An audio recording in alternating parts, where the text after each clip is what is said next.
ជំរាបសួរពុកម៉ែបងប្អូនទាំងអស់គ្នាតើបងប្អូនដឹងទេតាមកិច្ចវិភាគប្រទេសកម្ពុជាយើងគឺជាប្រទេសមួយដែលនៅក្នុងចំណោមប្រទេសដែលមានមនុស្សកើតជំងឺលើសម្ពាធឈាមច្រើនលំដាប់ពិភពលោកក្នុងចំណោមមនុស្សពេញវ័យ4នាក់ក្នុងនោះមានម្នាក់កើតជំងឺលើសម្ពាធឈាមដែលខ្លួនគាត់ក៏មិនទាន់ដឹងជំងឺលើសម្ពាធឈាមប្រៀបដូចជាធាតុករនីសាដែលស្ងប់ស្ងាត់ប្រហែលជាកំពុងលាក់ខ្លួនក្នុងរាងកាយរបស់យើងដែលយើងមិនទាន់ដឹងខ្លួននិយាយអញ្ចឹងជំងឺលើសម្ពាធឈាមគឺជាជំងឺអ្វីជំងឺលើសម្ពាធឈាមដែលបងប្អូនខ្មែរយើងទូទៅហៅថាជំងឺលើឈាមគឺជាសម្ពាធនៃឈាមរបស់យើងដែលរុញច្រាំងនៅលើជញ្ជាំងសរសៃឈាមរបស់យើងខុសពីធម្មតាហើយក្នុងរយៈពេលយូរយោងតាមស្តង់ដាររបស់អង្គការសុខភាពពិភពលោក WHO បានបង្ហាញថាសម្ពាធឈាមខ្ពស់នឹងត្រូវបានកំណត់នៅពេលដែលសម្ពាធឈាម systolic លើសពី140 មីលីម៉ែត្របារតហើយនឹងសម្ពាធឈាម diastolic ខ្ពស់ជាង90 មីលីម៉ែត្របារតតើសម្ពាធឈាម systolic ហើយនឹងសម្ពាធឈាម diastolic គឺជាអ្វីខុសពីម៉ាស៊ីនបូមធម្មតាបេះដូងរបស់យើងធ្វើចលនាបូមឈាមដោយការច្របាច់រុញឈាមចេញហើយនឹងពលាបើកឈាមចូលបេះដូងវិញហើយនៅពេលដែលបេះដូងរបស់យើងច្របាច់រុញឈាមចេញនឹងគឺជាពេលដែលសម្ពាធឈាមក្នុងរាងកាយរបស់យើងខ្ពស់បំផុតហើយសម្ពាធឈាមពេលនោះគេនឹងហៅថាសម្ពាធឈាម systolic បន្ទាប់មកបេះដូងរបស់យើងនឹងពលាហើយពេលនោះសម្ពាធឈាមក្នុងរាងកាយរបស់យើងនឹងចុះឆយទីបំផុតនឹងហើយគេហៅថាសម្ពាធឈាម diastolic ហើយជំងឺលើសម្ពាធឈាមគ្រោះថ្នាក់យ៉ាងណាចំពោះរាងកាយរបស់យើងបងប្អូនយើងដឹងហើយរាងកាយរបស់យើងរស់នៅដោយសារតែប្រព័ន្ធសរសៃឈាមរបស់យើងធ្វើការដឹកជញ្ជូនអុកស៊ីហ្សែនហើយនិងសារធាតុចិញ្ចឹមទៅកាន់កោសិកា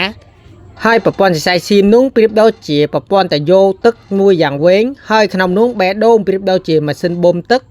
ហើយដោយសារមូលហេតុណាមួយបណ្ដាលឲ្យម៉ាស៊ីនបូមទឹកបូមកាន់តែខ្លាំងធ្វើឲ្យតយោតឹងណែនតើបងប្អូនគិតយ៉ាងណានៅពេលនោះតើបងប្អូនយើងដឹងហើយបើតយោទប់មិនឈ្នះនឹងសម្ពាធទឹកនឹងវានឹងរយៈហើយនឹងផ្លេទឹកចេញក្រៅហើយការបេះខ្ចាយហូរទឹកចេញក្រៅនឹងបើចំនឹងតំបន់សំខាន់ដូចជាខួរក្បាលតើបងប្អូនគិតយ៉ាងណាវានឹងធ្វើឲ្យបាត់បង់ជីវិតភ្លាមហើយម្យ៉ាងទៀតការបូមខ្លាំងពេកក៏បណ្ដាលឲ្យម៉ាស៊ីនបូមទឹករបស់យើងងាយនឹងខូចហើយឬក៏នឹងចុះខ្សោយគុណភាព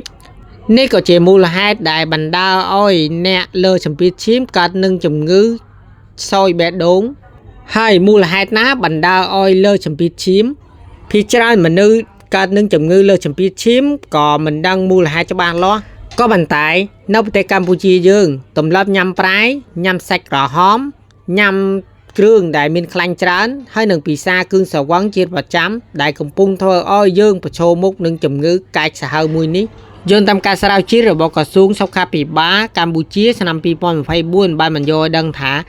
26% នៃមនុស្សដែលមានអាយុចាប់ពី30ឆ្នាំឡើងទៅនឹងកើតជំងឺលើសម្ពាធឈាមក្រៅពីនឹងអ្នកជំងឺជាង 60% មិនដឹងខ្លួនថា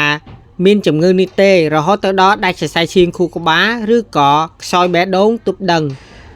ជំងឺលើសម្ពាធឈាមមិនត្រឹមតែបំផ្លាញបេះដូងខួរក្បាលហើយនឹងក្រលៀនរបស់យើងប៉ុណ្ណោះទេហើយវាក៏ឈាមផ្ងាត់បង្កើនហានិភ័យនៃកើតនឹងជំងឺកាចសាហាវមួយចំនួនដូចជាវានឹងបង្កើនហានិភ័យកើតនឹងជំងឺដាច់សរសៃឈាមខួរក្បាលឡើង4ដងបណ្ដាលឲ្យមនុស្សមួយចំនួនបាត់បង់ជីវិតក្នុងមួយរំពេចភ្នែកក្រៅពីនឹងវាក៏បង្កើនអត្រាកើតនឹងជំងឺគាំងបេះដូងឡើងដល់3ដងហើយនឹងបណ្ដាលឲ្យការមរណៈកាន់តែឆាប់រហ័សក្រៅពីនឹងវាក៏ជាធាតុករដែលបង្កើតឲ្យកើតនឹងជំងឺស្រោយក្រលៀនតើធ្វើដូចម្ដេចដើម្បីគិតផុតពីជំងឺកាចសាហាវមួយនេះដំណឹងល្អយើងអាចទប់ស្កាត់ជំងឺនេះយ៉ាងបានសកម្មដូចជាកាត់បន្ថយទម្លាប់ញ៉ាំប្រៃញ៉ាំស្រាអំបិលឡើងវិញ5ក្រាមក្នុងមួយថ្ងៃ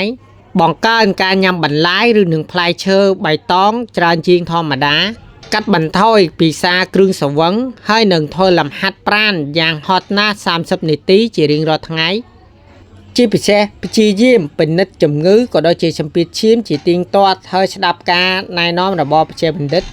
ជាចុងក្រោយបើសិនយើងស្រឡាញ់គ្រួសារស្រឡាញ់សុខភាពរបស់យើងកុំទុកឲ្យការលើសម្ពាធឈាមនេះបំផ្លាញសុខភាពក៏ដូចជាគ្រួសាររបស់យើង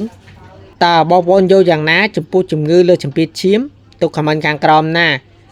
កុំភ្លេច like Subscribe Channel ដើម្បីទទួលបានវីដេអូថ្មីៗទាំងអស់គ្នាសូមអរគុណសម្រាប់ការទស្សនា